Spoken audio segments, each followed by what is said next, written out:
mother will not be upset because this song is for the, especially dedicated to the lesbian and the gays. We are all treated equal. So hopefully you like this song that we are rendering for you. Thank you. Thank you po. Gutom na yata kayo eh.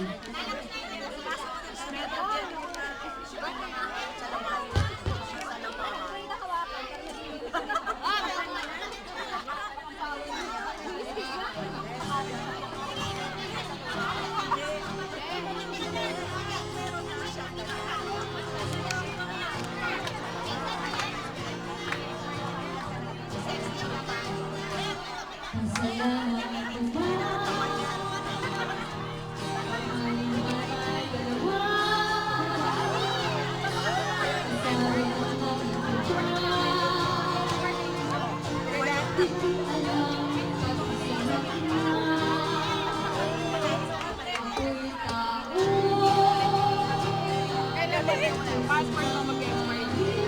Ang visa nyo kaya mag-expire.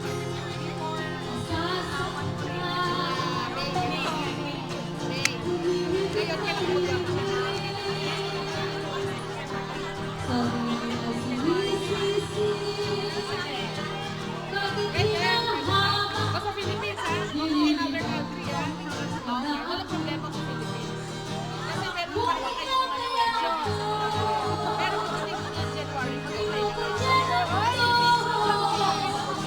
Para in time for the renewal. Sige ng January, apply na kayo kayo. March, April, Sabate, kailan na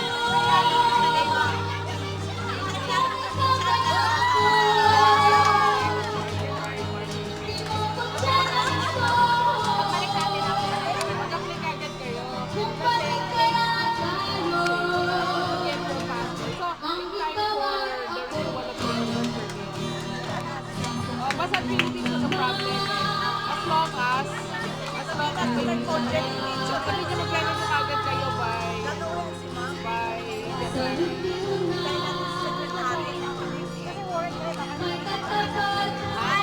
pwede naman kayo mag-apply na lang kayo bago umalis. Kasi pagdating nyo, ang release ng passport ng mga bar. Pwede na kayo mag-apply.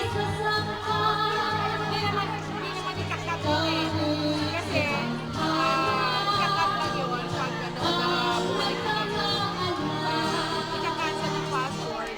Pero mas safe yata yung mag-apply na kayo. Kasi December, January, February, March, April, Ang balik nyo, may bago na kayo. So ngayon, pag gusto na kayo ng passport ng visa, gagamitin nyo yung bago na. Para pag-renew na lang. Para sigurado. Kasi ngayon, advice namin, 1 year na lang ang validity. Renew nyo na para hindi kayo makapost. Mag-apply na lang kayo bago kayo balik. Kasi ngayon, pinababalikan na lang ang release ng March na. So at least, hindi kayo, hindi delikado. And then, pag tinanong kayo sa immigration notification, parang ganyan yung receipt ng passport nyo. Receipt na binayaran nyo for renewal.